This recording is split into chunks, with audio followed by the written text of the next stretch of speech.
سيقول السفهاء من الناس ما ولاهم عن قبلتهم التي كانوا عليها قل لله المشرق والمغرب يهدي من يشاء إلى صراط مستقيم نحمده ونصلي على رسوله الکریم۔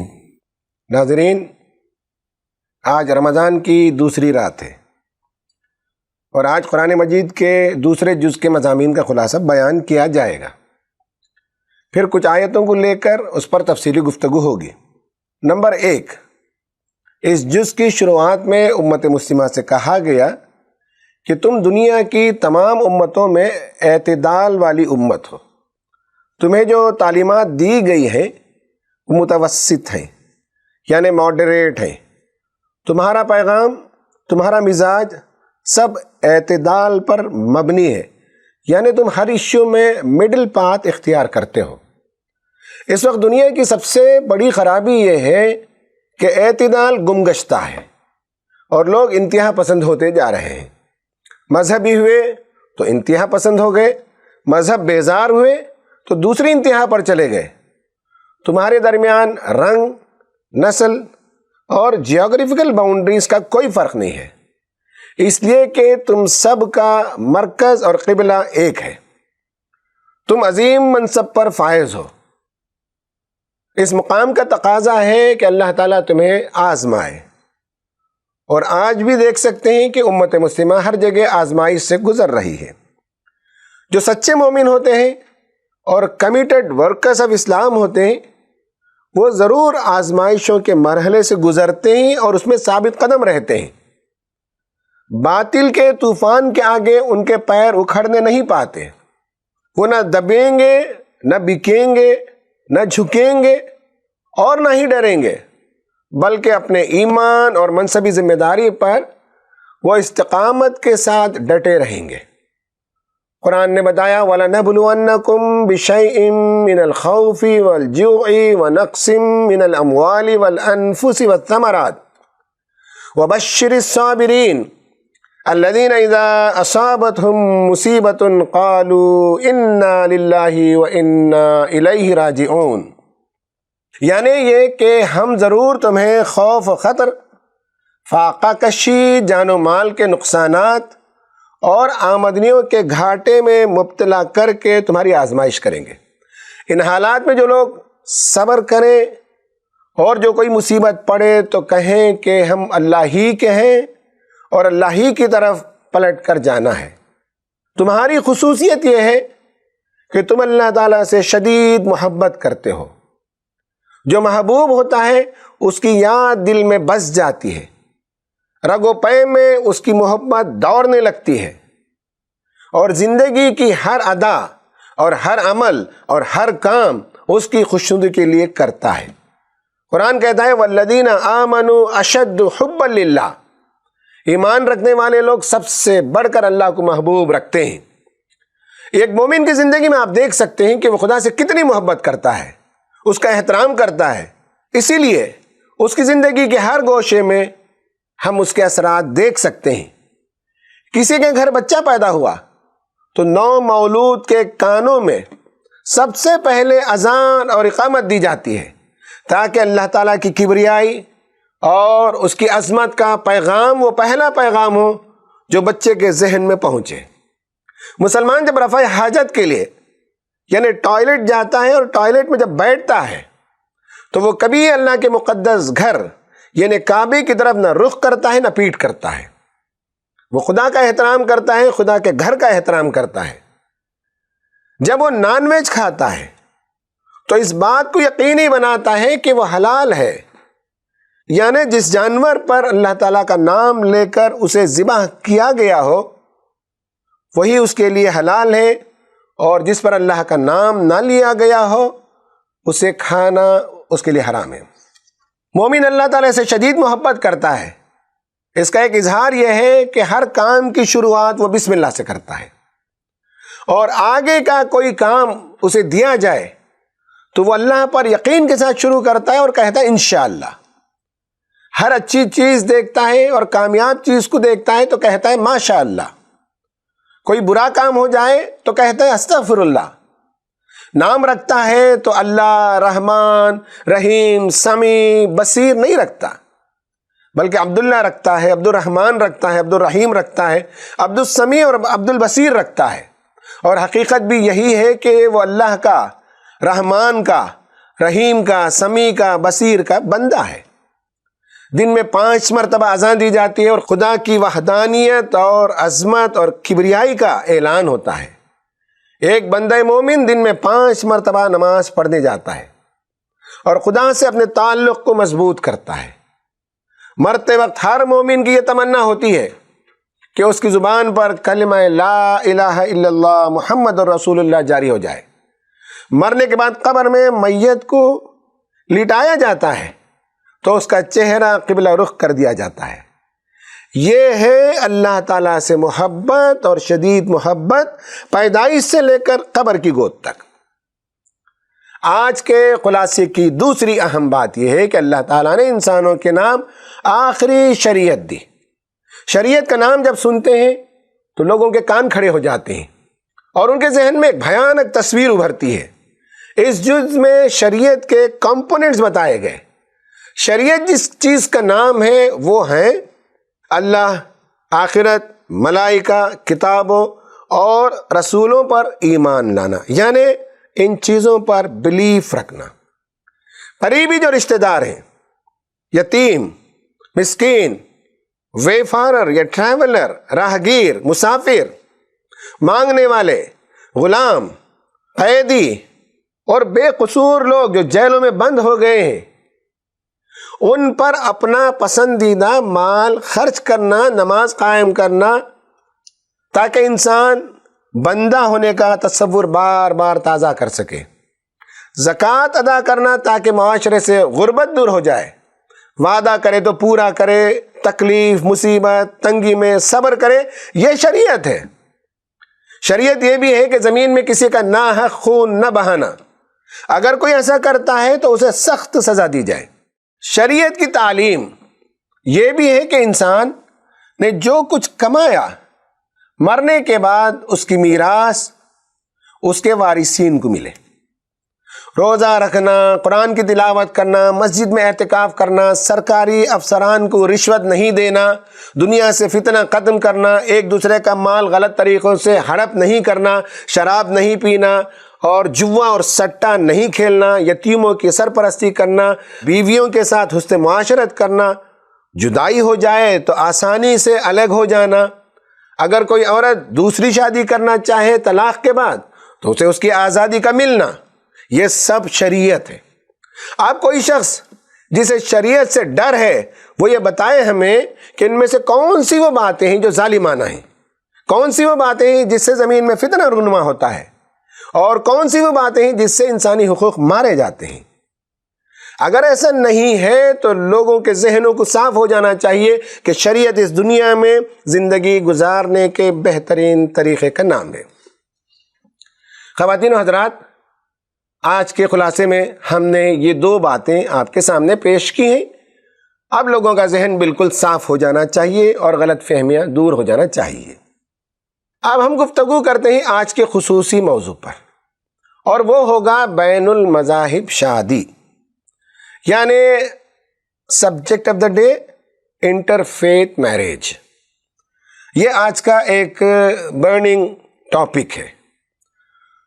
اس جز کے اندر ایک آیت آئی ہے جس میں شادی کے بارے میں ہمیں تعلیم دی گئی ہے، وہ میں آیت سناتا ہوں، پھر اس کے بعد اور 2 آیتیں ہیں قرآن کے دوسرے مقامات سے، اس میں بھی اس موضوع پر روشنی ڈالی گئی ہے۔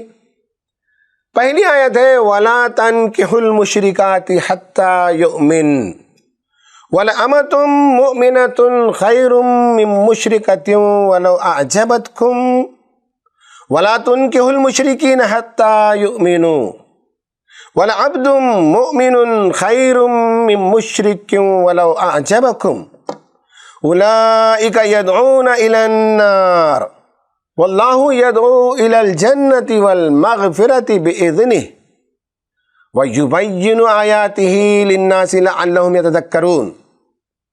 اس آیت کا ترجمہ دیکھیے، تم مشرک عورتوں سے ہرگز نکاح نہ کرنا جب تک کہ وہ ایمان نہ لے آئیں۔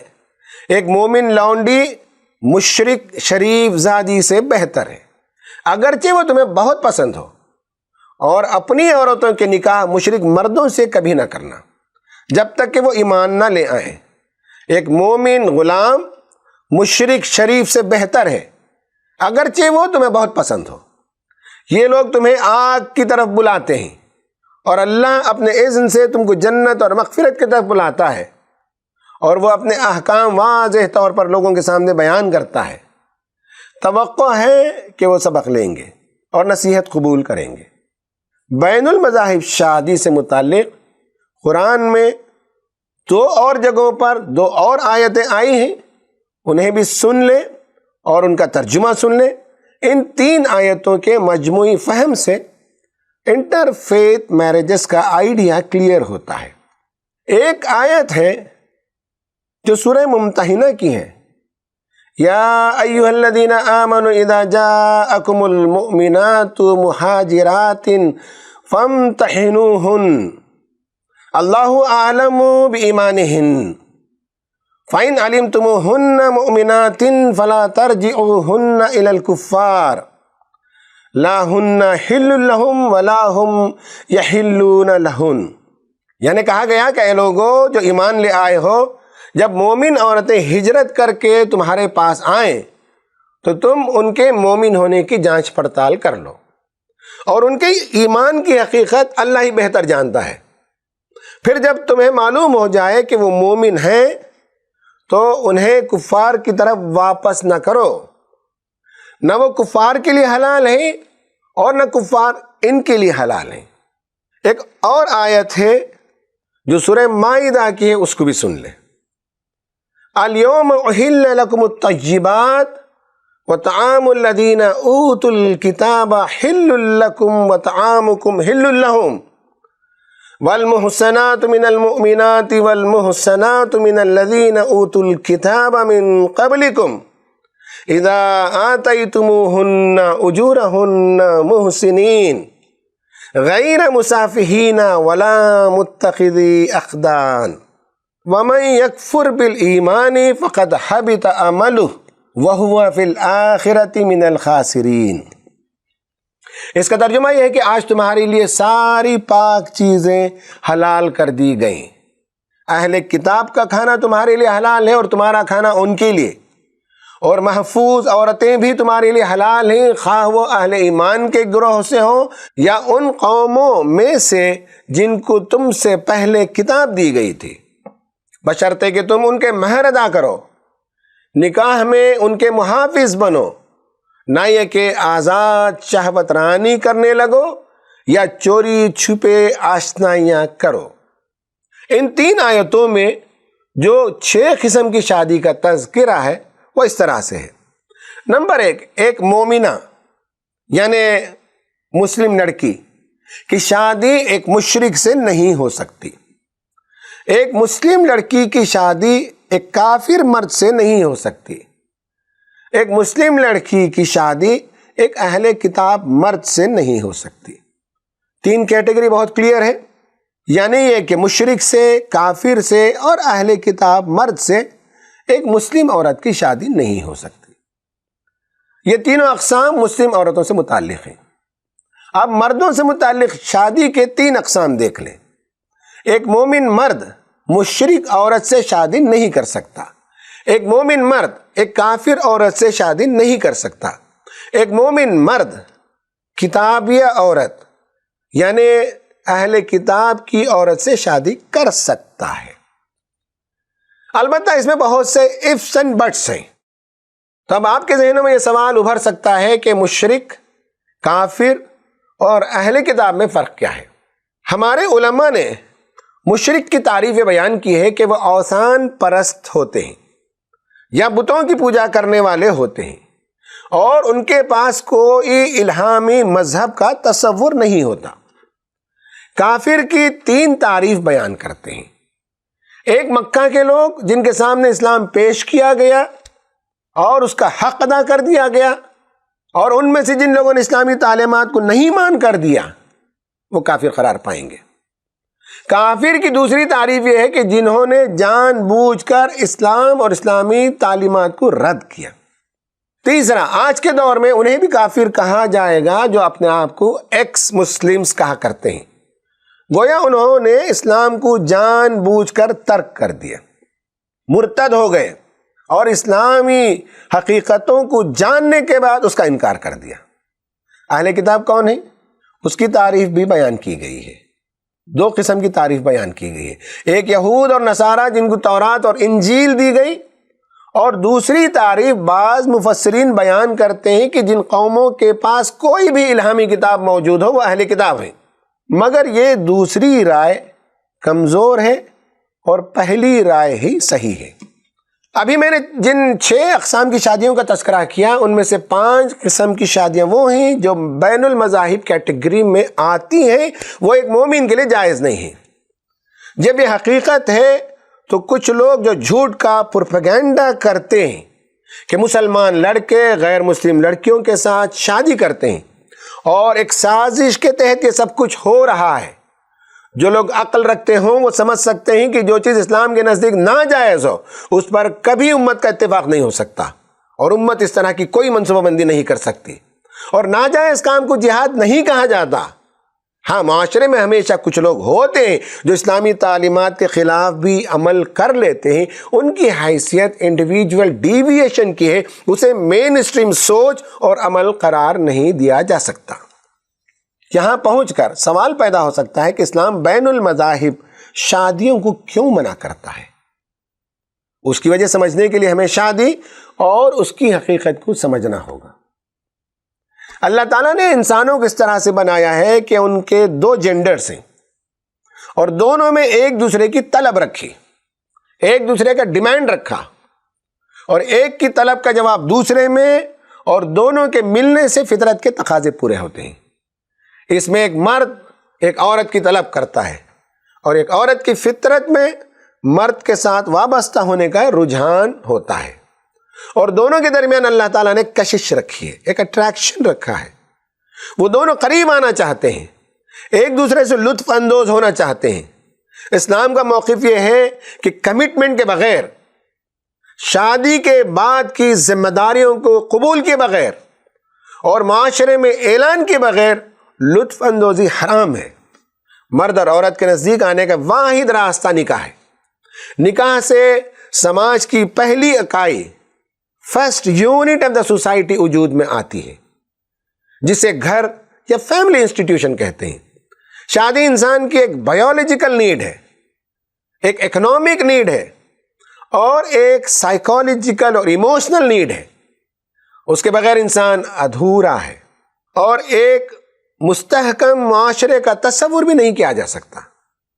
معاشرے کے استحکام کے لیے گھر کا استحکام، فیملی انسٹیٹیوشن کی اسٹیبلٹی بہت ضروری ہے۔ ماہرین نفسیات بتاتے ہیں کہ ایک مستحکم خاندان کے وجود میں آنے میں، یعنی stability of the family institution کے سلسلے میں، وہ کہتے ہیں کہ 3 ویری امپورٹنٹ ایلیمنٹس ہیں۔ ان میں سے پہلا ایلیمنٹ، پہلا فیکٹر وہ کہتے ہیں سملیرٹی۔ میاں اور بیوی میں جتنی مماثلت ہوگی اتنا خاندان مستحکم ہوگا، اور دونوں میں جتنا تفاوت ہوگا، ڈسسملیرٹی ہوگی، اتنا خاندان غیر مستحکم ہوگا۔ Education, financial position, social status میں سملیرٹی کے باوجود اگر ورلڈ ویو، یعنی خدا کا تصور، کائنات کا تصور، انسان کا تصور، انسان کی حیثیت اور زندگی، اس زندگی کا تصور، اس زندگی کے بعد، مرنے کے بعد کیا ہوگا، اس کا جو آئیڈیا ہے اس کو ورلڈ ویو کہتے ہیں۔ اگر یہ دونوں میچ نہ ہو تو اس شادی میں میاں بیوی بیڈ میٹس تو ہو سکتے ہیں، سول میٹس نہیں ہو سکتے۔ جب میاں اور بیوی اس دنیاوی زندگی کے بارے میں ایک آئیڈیا نہ رکھتے ہوں، مرنے کے بعد والی زندگی کے بارے میں ان کے پاس ایک آئیڈیا نہ ہو، وہ 2 الگ الگ مختلف رائے رکھتے ہوں، تو آپ بتائیے بچوں کی تربیت اور پرورش کن بنیادوں پر ہوگی؟ انسان جانور تو نہیں ہے کہ اسے تھوڑی پرورش کر دی جائے وہ اپنے پیروں پر کھڑا ہو جائے گا اور اپنی زندگی جی لے گا، ایسا تو نہیں ہو سکتا۔ وہ دنیاوی زندگی بسر کر لے سکتا ہے، مادی زندگی بسر کر لے سکتا ہے، لیکن اس کے روحانی وجود کا کیا ہوگا؟ اس کو کون شیپ دے گا؟ انہیں خدا کے بارے میں کون بتائے گا؟ انہیں کیا بتایا جائے گا کہ انسان کو اس دنیا میں زندگی گزارنے کے لیے ہدایت کی ضرورت ہے کہ نہیں ہے؟ غرض انٹر فیتھ میریجز، بین المذاہب شادی میں یہ تمام سوالات کے جوابات نہیں ملتے۔ ان جوابات سے صرف نظر کر کے لڑکے اگر صرف ظاہری حسن پر فریفتہ ہو کر کسی غیر مسلم سے شادی کرتے ہیں تو وہ مادی زندگی تو طے کر سکتے ہیں، بسر کر سکتے ہیں، لیکن روحانی اور اخلاقی قدریں ان کی بلند نہیں ہو سکتی۔ ان کی سوچ جسمانی لذت سے آگے کسی اور پہلو کا امیجنیشن نہیں کر سکتی۔ مومن کے پاس اس بات کا آئیڈیا بالکل کلیئر ہے کہ یہ دنیا کی زندگی سب کچھ نہیں ہے، اس کے بعد ایک آخرت آنے والی ہے، وہاں کی کامیابی اصل کامیابی ہے۔ جنہوں نے ایک خدا کو مانا ہی نہیں، جب خدا کے حضور آخرت میں کھڑے کیے جائیں گے تو وہ کیا جواب دیں گے وہ جانے۔ لیکن مومن سمجھتا ہے کہ جب اس نے ایمان لا کر خدا سے عہد کیا ہے کہ اس کی بندگی اور اطاعت کرے گا اور ہر کام بشمول شادی اس کی مرضی کے مطابق کرے گا، وہ اس کی بندگی ہے۔ اور اگر وہ خدا کی مرضی کے خلاف ہوس کی اتباع میں کوئی شادی کرتا ہے یا کوئی اور کام کرتا ہے تو اس کا رویہ بغاوت کا مانا جائے گا، ریبیلیس ایٹیٹیوڈ مانا جائے گا، اور بغاوت کی روش آخرت میں انسان کے لیے بہت ہی خسارے کا موجب ہے۔ یہ 5 قسم کی شادیوں پر ہم نے گفتگو کی جس میں انٹر فیتھ میرج پروہیبیٹڈ ہے اسلام میں۔ اب ہم بات کرتے ہیں ایک استثنائی صورت، یعنی ایک ایکسیپشن انٹر فیتھ میرج کے پروہیبیشن میں۔ جو ایک ایکسیپشن ہے وہ ہے ایک مومن مرد ایک اہل کتاب عورت سے شادی کر سکتا ہے۔ اس موضوع پر گفتگو کی شروعات میں نے سورہ مائدہ آیت نمبر 5 کی تلاوت بھی کی تھی اور اس کا ترجمہ بھی میں نے آپ کو سنایا تھا۔ اس میں یہ بتایا گیا کہ آج تمہارے لیے ساری پاک چیزیں حلال کر دی گئی ہیں اور اہل کتاب کا کھانا تمہارے لیے حلال ہے اور تمہارا کھانا ان کے لیے، اور محفوظ عورتوں میں یعنی محسنات تمہارے لیے حلال ہیں، خواہ وہ اہل ایمان کے گروہ میں سے ہوں یا ان قوموں میں سے جن کو تم سے پہلے کتاب دی گئی تھی، یعنی پیپل آف دا بک۔ شرط یہ ہے کہ مہر ادا کرنا ہے اور صرف سیکسول ڈیزائر کو پورا نہیں کرنا ہے بلکہ ایک خاندان وجود میں لانا ہے۔ یہ اگر مقصد ہے تو شادی کی جا سکتی ہے۔ اس پر اسکالرز کا اختلاف ہے۔ کچھ کے نزدیک اب اس طرح کی شادیاں بالکل حرام ہیں، اور ان کے دلائل میں سے ایک دلیل یہ ہے کہ اہل کتاب بھی مشرک ہیں، اس لیے ان کی لڑکیوں کے ساتھ شادی نہیں ہو سکتی، جبکہ قرآن کا مطالعہ ہمیں بتاتا ہے کہ ان کے عقائد میں شرک کی آمیزش پہلے بھی تھی اور خود قرآن نے اس کا ذکر کیا ہے، لیکن اس کے باوجود کبھی قرآن نے اہل کتاب کو مشرک کا لقب نہیں دیا، بلکہ ہمیشہ انہیں اہل کتاب ہی سے کہا اور ایڈریس کیا، او پیپل آف بک، یا اہل الکتاب کہا۔ بعض اسکالرز کا کہنا ہے کہ کتاب یا عورت سے مراد وہ یہودی اور نصرانی عورت ہے جو اسلامی حکومت کی رعایا ہو، اس کی سبجیکٹ ہو اور ذمہ کی حیثیت رکھتی ہو، کیونکہ قرآن کی آیت میں جہاں اجازت پائی جاتی ہے وہاں اس طرح کی کوئی تخصیص نہیں ہے، اس طرح کوئی پرٹیکولر بات نہیں کہی گئی ہے، اس لیے یہ رائے بھی بہت زیادہ وزندار رائے نہیں ہے۔ اب میں آپ کے سامنے جو 4 بڑے فقہا حنفی، شافعی، مالکی، حنبلی اسکول آف تھاٹس ہیں ان کی رائے پیش کروں گا، اور دور جدید کے 2 تحریکی بزرگوں کی رائے آپ کے سامنے پیش کروں گا۔ احناف کی رائے یہ ہے کہ اہل کتاب سے مراد ہر وہ قوم جو کسی نبی کو مانتی ہو اور کسی کتاب الہی پر ایمان رکھتی ہو اہل کتاب شمار کی جائے گی۔ اس میں یہود و نصارہ کی بھی کوئی قید نہیں ہے۔ اگر کوئی گروہ صحف ابراہیم کا ماننے والا یا صرف زبور داؤد پر ایمان رکھنے والا ہوتا تو وہ بھی کتابی گروہ ہوتا۔ اس باب میں امام شافعی کی رائے دلچسپ ہے اور مختلف ہے۔ وہ کہتے ہیں کہ اہل کتاب صرف وہ یہودی اور نصرانی ہیں جو بنی اسرائیل سے ہوں۔ رہی دوسری قومیں جنہوں نے کسی زمانے میں ان کی دعوتی کوششوں کے نتیجے میں یہودیت یا نصرانیت قبول کر لی ہو، وہ اہل کتاب نہیں ہیں۔ اس لیے کہ اس آیت میں من قبلکم کے الفاظ آئے ہیں۔ قرآن کے نزول کے بعد جنہوں نے یہودیت یا نصرانیت قبول کی ہو وہ اس آیت کے ضمن میں نہیں آتے۔ یہ ان کی رائے ہے۔ مالکی مذہب یا اسکول آف تھاٹ کے نزدیک اہل کتاب خواہ وہ اسلامی سلطنت کی رعایا ہو یا ذمی ہو یا دار الحرب جن سے اسلامی مملکت کے زمانے میں لڑائی تھی، ہر دو صورت میں جہاں سے بھی وہ تعلق رکھتی ہوں دونوں قسم کی عورتوں سے نکاح مکروہ ہے۔ وہ کہتے ہیں کہ ذمی اہل کتاب عورت سے شادی کم مکروہ ہے اور دار الحرب کی کتابیہ عورت سے شادی زیادہ مکروہ ہے۔ امام حنبلی کے پاس اہل کتاب سے مراد تمام یہودی اور نصرانی ہی جو نبی صلی اللہ علیہ وسلم سے پہلے یہودی یا عیسائی مذہب قبول کر چکے تھے، اگرچہ کہ وہ بنی اسرائیل میں سے ہوں یا دیگر اقوام سے۔ ان کے نزدیک اہل کتاب قانون سے شادی کی اجازت تو ہے مگر وہ مکروہ ہے اور خلاف اولا ہے۔ یہ 4 آراء میں نے آپ کے سامنے پیش کی۔ اب ہم 2 اور رائے پیش کریں گے، اس کے بعد ہم گفتگو کو سمیٹ لیں گے۔ علامہ یوسف القرضاوی کی نظر اس معاملے میں دیگر لوگوں سے تھوڑی مختلف ہے۔ وہ کہتے ہیں کہ یہودی یا نصرانی جو کوئی کہے اس کے ساتھ شادی ہو سکتی ہے، لیکن اس کے لیے کچھ شرائط ہیں۔ نمبر یہ کہ وہ لڑکی یا عورت اللہ پر، رسول پر اور سماوی تعلیمات پر، ڈیوائن گائیڈنس پر ایمان رکھتی ہو۔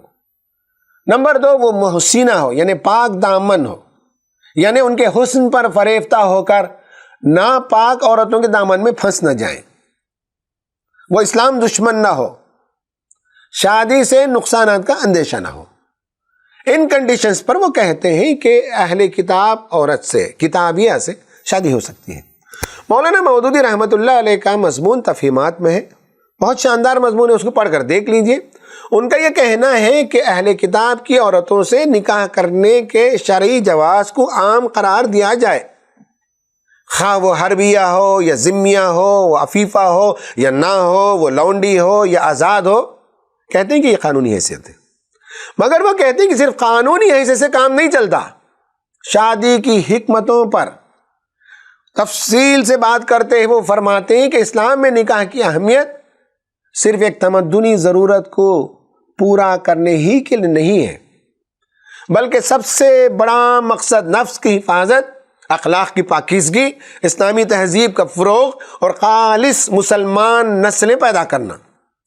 اور ان اغراض کے لیے صرف یہی کافی نہیں کہ مسلمان نکاح کریں، بلکہ یہ بھی ضروری ہے کہ ان کے نکاح ایسی عورتوں سے ہو جو مسلمان ہو، دیندار ہوں، شریف اور باعصمت ہوں، کیونکہ ایک صالح اسلامی سوسائٹی ایسے ہی مردوں اور عورتوں کے ازدواج سے وجود میں آ سکتی ہے، اور ایک صالح مسلمان نسل ایسی ہی ماؤں کے گود سے پل سکتی ہے۔ اسلام جس اسلامی معاشرے کی تعمیر چاہتا ہے وہاں بین المذاہب شادیوں کے نتیجے میں معاشرت اور خاندانی زندگی میں جو فساد برپا ہوتا ہے وہ نہیں چاہتا۔ جو اولاد ایک ایسی ماں کی گود میں پرورش پائے جس کے پاس نہ توحید کا تصور ہو، نہ جس کے پاس رسول صلی اللہ علیہ وسلم کی محبت ہو، نہ اسلامی مشن سے واقفیت ہو، تو وہ اولاد پھر کیسے صالح بن کر ابھر سکتی ہے اور امت مسلمہ کی آگے چل کر کیسے قیادت کر سکتی ہے؟ اس لیے نئی نسل کو چاہیے کہ شادی میں ایمان کو لازم پکڑے، حسن اور خوبصورتی کو ثانوی حیثیت دے، کیونکہ اللہ تعالیٰ نے فرمایا کہ ایک مومنہ لونڈی ایک مشرک حسینہ سے بہتر ہے، اور مومنہ عورتوں میں ان کو ترجیح دیں جن میں نسوانی صفات ہوں، فیمینائن کیریکٹر ہو، مدر ہوڈ کے لیے وہ تیار ہوں، جو زندگی کا واضح تصور رکھتی ہوں، اور ساتھ ساتھ دین کا حرکی تصور بھی رکھتی ہوں تو وہ سونے پر سہاگا ہے۔ اللہ تعالیٰ ہماری نئی نسل کو ان سب امور پر غور و فکر کرنے کی توفیق عطا فرمائے۔ آمین۔ وآخر دعوانا ان الحمد للہ رب العالمین۔